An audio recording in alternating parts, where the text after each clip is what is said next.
Imagine there are thousands of kilometers ahead of you. Imagine that there are countless different routes. Which ones will you choose? Is your trip about the journey, or is it about the destination?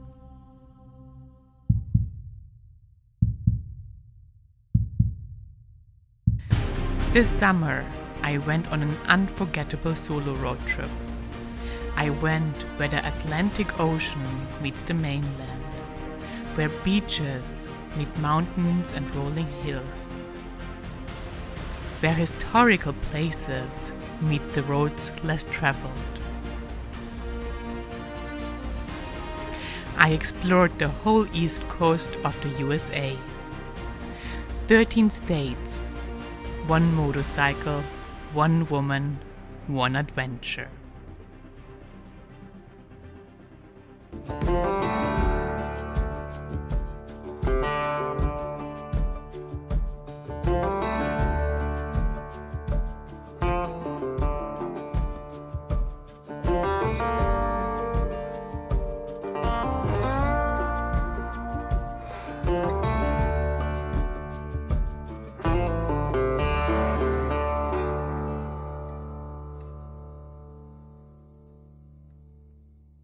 Hello everyone, this is the first day of riding, first day of a new adventure, and I am going from Miami, here in the south of Florida, up the east coast of the United States.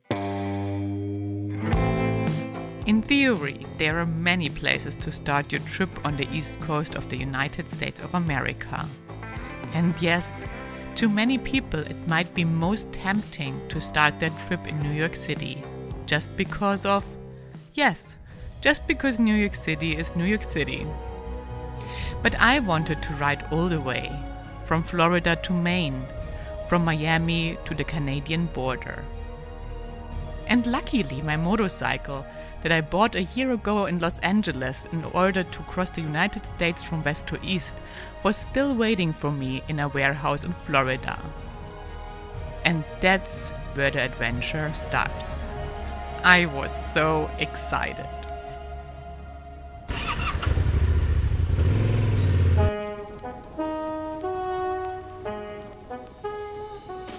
Welcome everyone, this is the start of a new adventure, a new journey. This time it's only me, a solo trip, just my very reliable Tenere 700 and me. But I guess that is enough.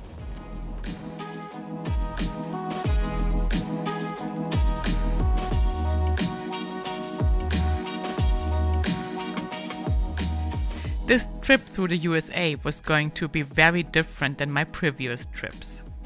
Not only because I planned to go to many states I had not visited before, but also because I asked you guys who are following here on YouTube for the best destinations to visit on the East Coast. And I indeed got so many answers that I was able to just go from one of your suggestions to the next. Even though I was traveling solo, this trip was going to be teamwork, with the best destinations handpicked for me by locals, handpicked for me by you. Hey everyone, this is the first day of riding, the first day of a new adventure, and I'm going from Miami in Florida up the east coast of the United States of America. Where exactly? I don't know yet, but I guess it will be a nice adventure. First things first, always check your air, and the motorcycle has been standing so long that I really have to do that now. The eastern coast of the United States borders the Atlantic Ocean for a distance of about 2,370 miles or 3,815 kilometers. Alone the structure of the east coast makes it very different to the west coast of the United States. On the west coast, only 3 states border the Pacific. On the east coast, a total of 14 states lie along the Atlantic shores. And 3 other states, Pennsylvania, Vermont and West Virginia, are considered East Coast states, even though they don't touch the Atlantic. Last time I visited Florida, I traveled the west coast, But this time I will travel basically on the ocean road on the whole east coast of Florida, and I'm super curious how that will be. Expectations are high. I like this place. I like the lifestyle. I as well like the people and the attitudes here. But you never know. This time everything can be different. On my previous trip through the US, I realized people have very strong opinions about Florida. And many of them might tell you to skip Florida when riding a motorcycle or doing a road trip, because they think it's boring or flat. Yes, twisties like on the Ocello Trail are rare, but if you are like me and travel not only for great roads, but as well to experience the local atmosphere, think twice about listening to these people. So how cool is this? You can ride along this beach here with your bike, vehicle, motorcycle or car. Pretty cool. I was about to find out that there are not only beaches to explore, but places like Daytona, the cute and historical city St. Augustine, or famous Key West and Amelia Island. After riding along the whole east coast of Florida, I would go as far to say that if you have not been to Florida, your trip to the east coast of the United States is incomplete. Hello, Georgia. Hello, the Peach State. That's how Georgia is called as well. And this is our second state of this trip. Before I could even say a proper goodbye, my ride through Florida was over already, and Georgia was next. Because I had traveled the state quite intensively on my last journey, I skipped famous Darien and lovely St. Mary's right at the border to Florida that I can highly recommend to stop by if you travel the state for the first time. The Peach State is physically immense, the largest east of the Mississippi River, so there are countless more highlights to cover. I decided to go to famous Jekyll Island, a place I missed out on my last trip.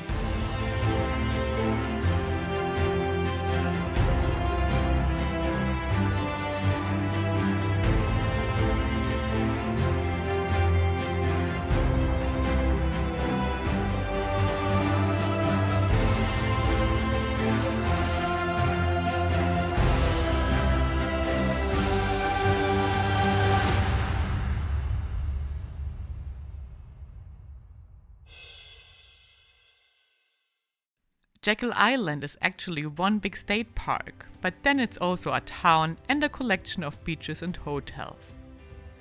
There are no high-risers or tacky souvenir shops as you approach the island, only sky, water, birds, and an endless sea of shimmering golden green marsh grass. While there are countless beautiful beaches on the Georgia coast, Driftwood Beach might be the most iconic. An outer-worldly sight that makes you feel like walking along gigantic dinosaur bones.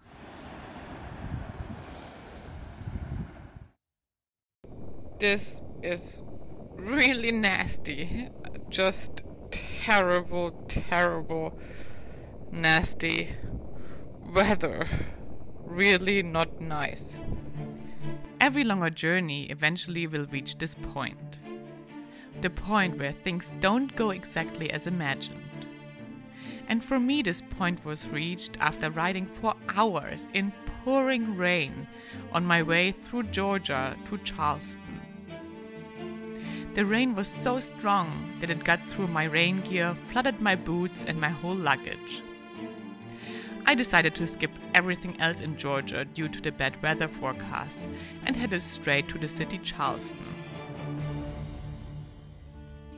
Charleston is often referred to as the charm of the South and probably one of the most scenic cities on the east coast of the United States. But I was restless. I felt like the ocean was still calling me. After my gear and clothes had dried from the pouring rain, I took off immediately. Just to realize that even with good weather, things don't need to necessarily go as you thought.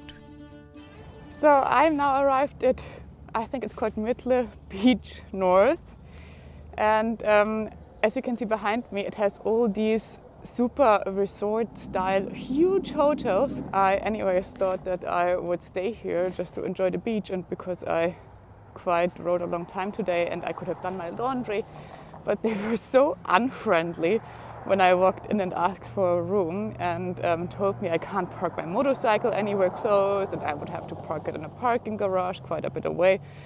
So yeah, I decided that was it. I'm gonna leave this place because it's weekend, everything is booked, so I have to drive another like 1.5 to 2 hours to the next place where I hopefully find a nicer hotel or accommodation or motel. Actually, I would prefer to stay. Yeah, that here was nothing.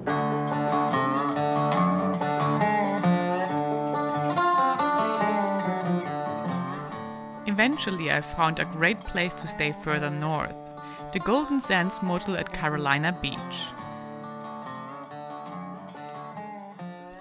In 2021, hotel prices in the US have reached an all-time high, followed by another record month in April 2022, right before my time of traveling.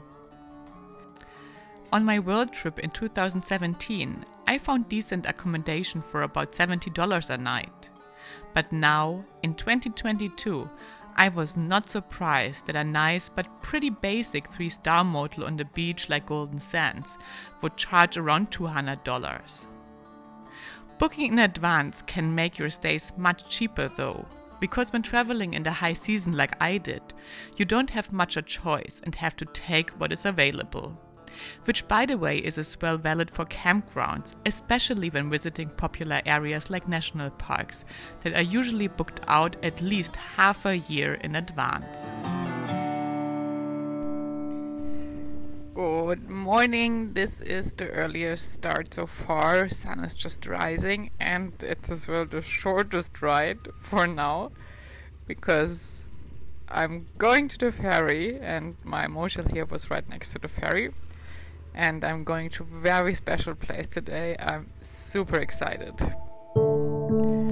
There was one place I was very certain I wanted to visit on this trip, because it was the place that got most often recommended to me when I asked for destinations for my East Coast journey. Outer Banks in North Carolina.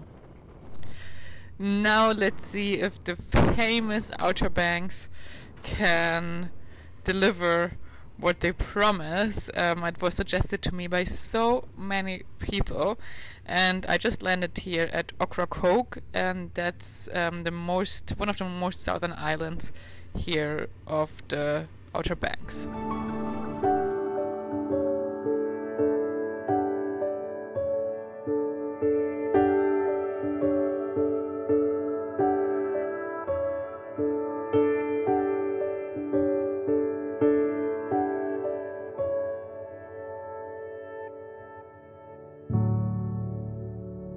Spanning almost the entire coast of North Carolina, Outer Banks are a 200-mile or 320-kilometer string of barrier islands.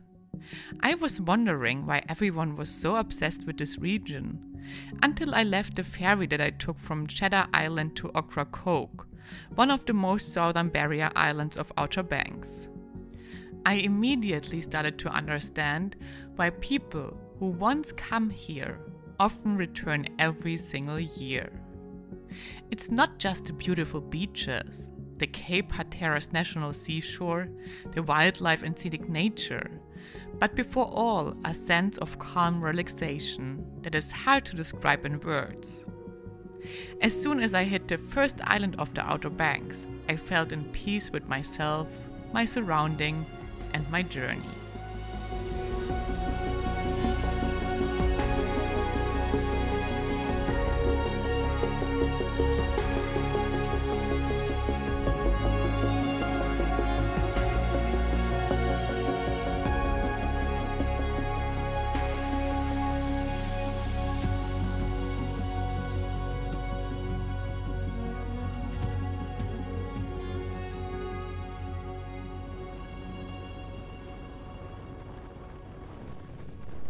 You know what? to me, the coast is always nice, the ocean is always nice, but there is nothing like the mountains.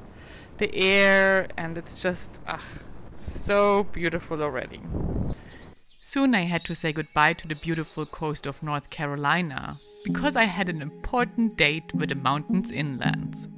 To be precise, with the Blue Ridge Parkway, one of the most recommended and as well most renowned roads to ride with a motorcycle on the East Coast. The Blue Ridge Parkway, I think it's like the star of all the motorcycle roads. Everybody knows it. Everybody tells you to ride it. Everybody tells you that it's fantastic. And it seems to be one of the most famous roads to ride a motorcycle in the USA.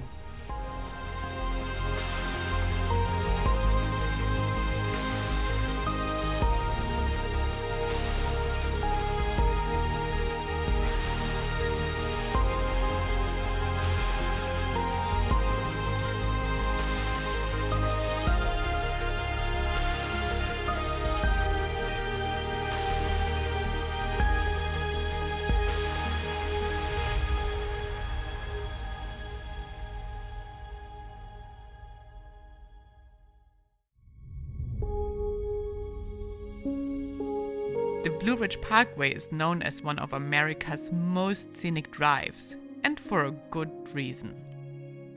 The parkway runs from North Carolina to Virginia with 469 miles or 754 kilometers, has over 20 million visitors a year, and is the longest and highest continuous route in the Appalachia region connecting the Great Smoky Mountains with the Shenandoah National Park in Virginia. Initially, I had planned to ride the full length of the Blue Ridge Parkway, but reality, of course, had different plans. In Little Switzerland, I stayed in the most scenic small hotel and changed my plans spontaneously when I met two motorcyclists who told me that another great option was to ride to Virginia and a road called the Back of the Dragon. So this is the start of the second day on the Blue Ridge Parkway, and I just talked to this motorcyclist that you can see behind me, not a motorcyclist, but you can see their motorcycles, and they gave me a lot of suggestions. So it seems like I might not stay on the Blue Ridge Parkway forever, but I might head more north to another place they suggested. But stay tuned, I think it will be a wonderful day. The year before I had ridden the famous Tail of the Dragon, and it felt like I should make my dragon experience more complete, so I left the Blue Ridge Parkway earlier than expected.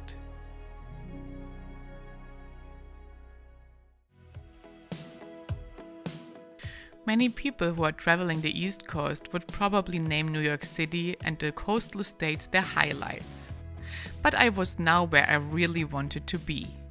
I always wanted to visit Virginia and West Virginia, because I had never been there before. And when starting to ask around about other travelers' experiences, it turned out that the states are not very frequently visited. And whatever is not a usual tourist route sparks my interest, even though it very soon turned out that some things in West Virginia were not like they seemed to be. For example, the abandoned Lake Shawnee amusement park. Do you think it's still haunted? I think that there's things that happens here that is unusual. So I'm not a paranormal investigator. I don't really know how to do investigations, but what I do know is I get to hang out with people that do investigations, and some of the things that they see, it just blows me away. It's very hard to explain. West Virginia is definitely a secret gem when it comes to motorcycling. Yes, the locals like Brett, who I met at the biggest fully steerable radio telescope, and basically the only place in the whole country that doesn't have cell phone connection to not disturb the sending and receiving signals of the telescope, know this fact. But I was surprised how much I actually liked West Virginia. And I definitely would not do West Virginia any justice if I would not mention that the riding is fantastic. Even though I actually considered keeping this fact to myself, to not attract too many other people to these awesome roads I encountered in West Virginia. Initially, I had planned to ride a part of the MABDR, the Mid-Atlantic Backcountry Discovery Route from here. But unfortunately, the weather turned so bad that I had to let go of this plan due to slippery, muddy roads. I'm really unlucky with the weather on this trip. It's not nice at all. It's as well not nice for filming because you basically don't see anything when it rains and when it's foggy. And I can't ride many roads because they are wet. So I have to decide if I stick to the route that I originally wanted to take, but the weather forecast is very bad in this direction, or if I maybe choose another route depending on the weather. It was decision time again. This time, the hardest one of this trip, because my decision would decide about different states I would visit and 2 completely different experiences. Exploring more states inland and more places I had not visited before, or riding back to the coast and New York City, to what every traveler of the East Coast probably sees as the place to visit and to go. You guys might think that there is an advanced plan, that there is a big route planning for my trips beforehand, but I have to tell you a secret. There really isn't. I don't know what to tell you guys. This is another day of unbelievable, horrible rain. A day that started good because I was in urgent need of a new rear tire and eventually found one at a lovely motorcycle shop, was followed by 2 days on the Skyline Drive through Shenandoah National Park in horrible rain and cold. So I at one point decided to end my misery, finally really changed my plans, cancelled my visit to New York City, and just headed into the direction that promised slightly better weather. I have never been to this area and I'm very curious because this is the land and the area of the Amish, where the Amish people live. And it's so cool, you already see horse carriages and yeah, everything. I'm very curious to find out more about their life. It was a combination of the weather forecast and the tips that I got from my followers that brought me to Pennsylvania and to the land of the Amish. There are many insights and things I learned about the life of the Amish on this part of the trip. And I promise I will share all of them with you in the detailed episode. But the most memorable to me is that the Amish are masters in making sweets. Whoopie pies, sweet apple bread, donuts with cream filling. The popular whoopie pie, by the way, was not necessarily my favorite, but I can highly recommend to get an apple cinnamon filled donut if you ever get a chance to visit Green Dragon Farmers Market, where many Amish sell their products and goods. New York, New York. This is actually not the New York that I planned to visit in the beginning, but now I'm here, not in New York City, but in the state New York. And maybe that's even better because there's beautiful nature here. Still following the good weather and the suggestions of the Got2Go followers, I visited New York State instead of New York City. Only when I was in the middle of the famous Adirondack Mountains I realized that I had been here before, and what a memorable place these roads are for me.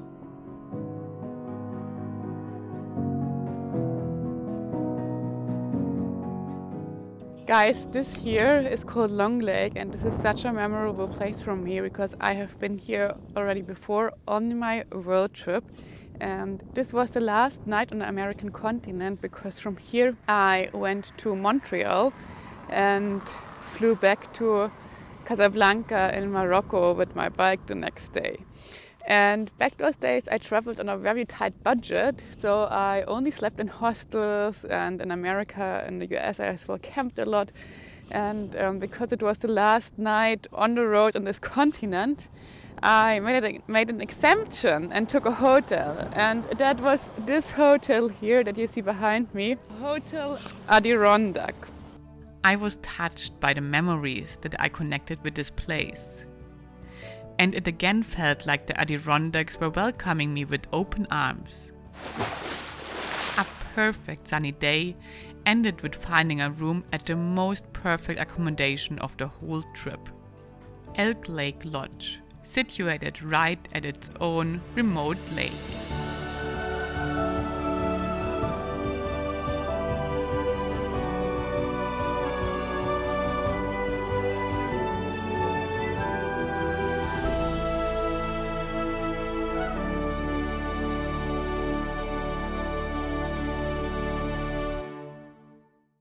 So I arrived yesterday after a pretty long day of riding at this absolutely stunning place called Elk Lodge.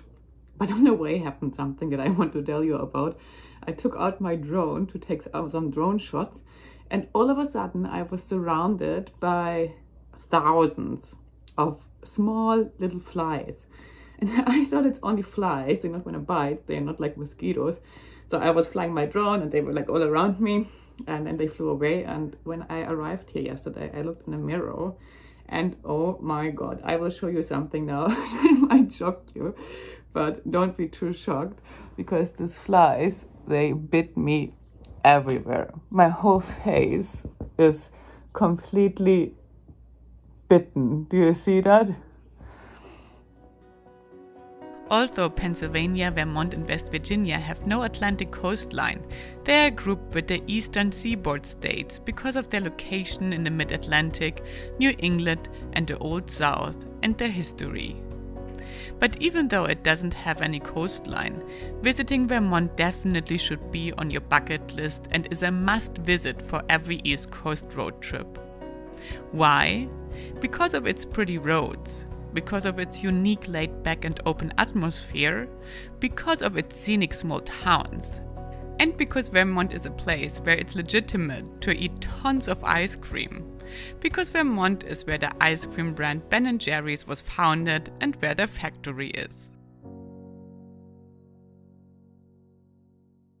So you have all these flavors that you can choose from, and I decided to go for a s'mores flavor that I have never seen anywhere else.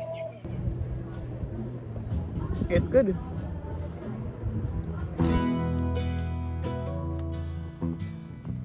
My trip on the East Coast so far had only one shortcoming. Due to the places I wanted to see and roads I wanted to ride, like Outer Banks or the Blue Ridge Parkway, I had not ridden a lot of off-road yet. And I was keen on changing this fact in Maine, because I had heard about the beautiful forest roads that are mainly used by trucks for forest logging. But it turned out that Maine didn't want to fulfill my dream of an East Coast off-road adventure. So I'm here at this gravel road now that I actually want to take. I'm not so sure that motorcycles are allowed. The guy that I met this morning said that it's kind of logging road, so often you're not allowed to drive them. I think I will just try to head in and see what's going on, and hopefully it's allowed.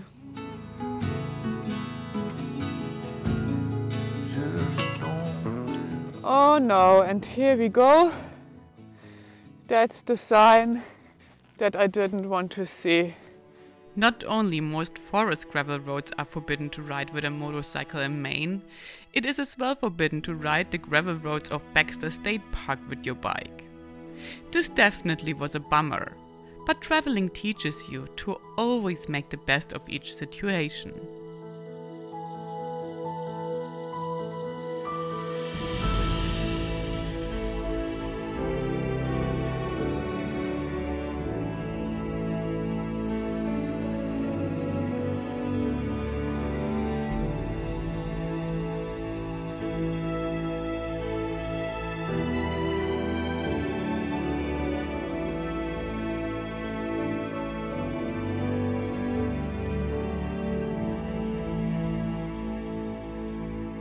And I decided to leave the unapproachable forests close to the Canadian border and head to the coast and Bar Harbor instead.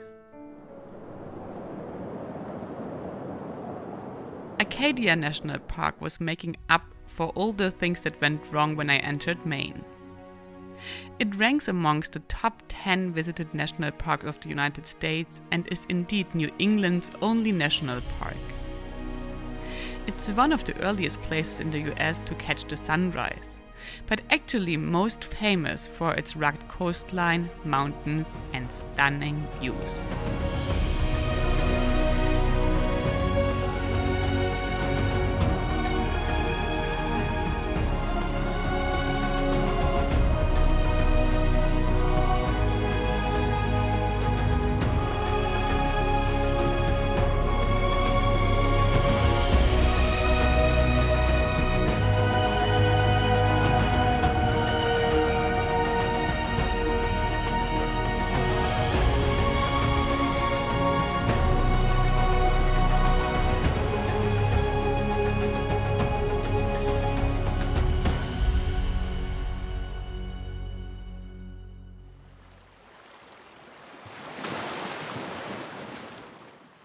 Arcadia might be one of the most famous places in Maine, but even more famous is the delicious Maine lobster.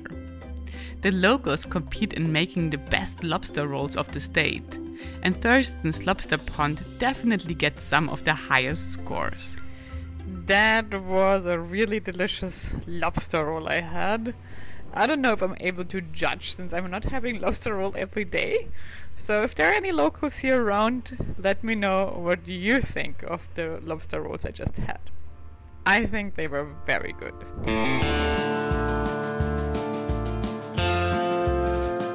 Boston was the last big stop before the end of my journey, and I was not only here for the famous university city, but I had a meeting scheduled that I had been looking forward to all my trip.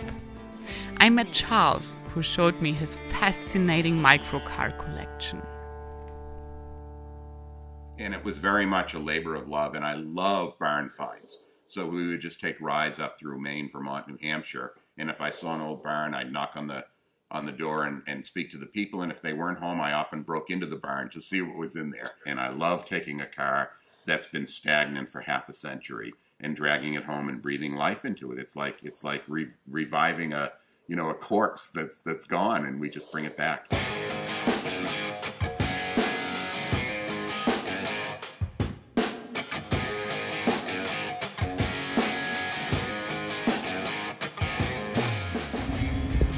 Now I'm gonna drive this car, and Charles dares to drive next to me.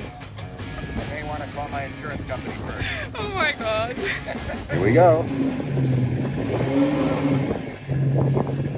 Oh, you're a natural. I'm a natural. You're going to do fine in this. To admit, I have never been sitting inside such an old vehicle. I have only seen them in museums. Isn't it wonderful? How cool is that?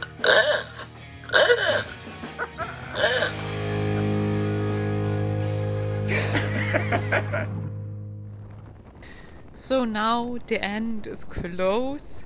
I'm riding to Cape Cod now, and basically to the province town that I'm gonna show you now. But this is basically the end of the trip because I'm gonna store my motorcycle here at some friends. I will leave it here, and I think Cape Cod and the surrounding here with its nice nature and cute towns will be the perfect end of a actually very, very nice trip that I had.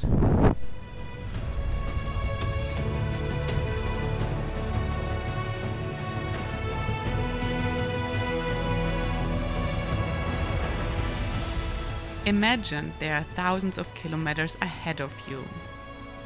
Imagine that there are countless different routes. Which ones will you choose?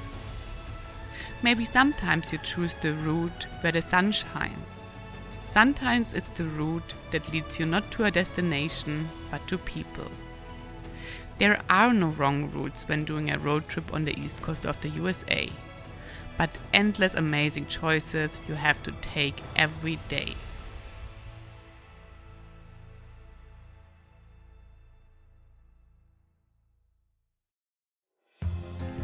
Guys, I hope you liked the big kickoff and overview of my East Coast ride of the United States of America. Give this video a thumbs up and comment if you will be a part of the virtual Got2Go East Coast travel crew. I will show you the first detailed episode of the journey next week and take you to Florida and its coast, including famous Daytona Beach and scenic St. Augustine. See you on the road and Got2Go!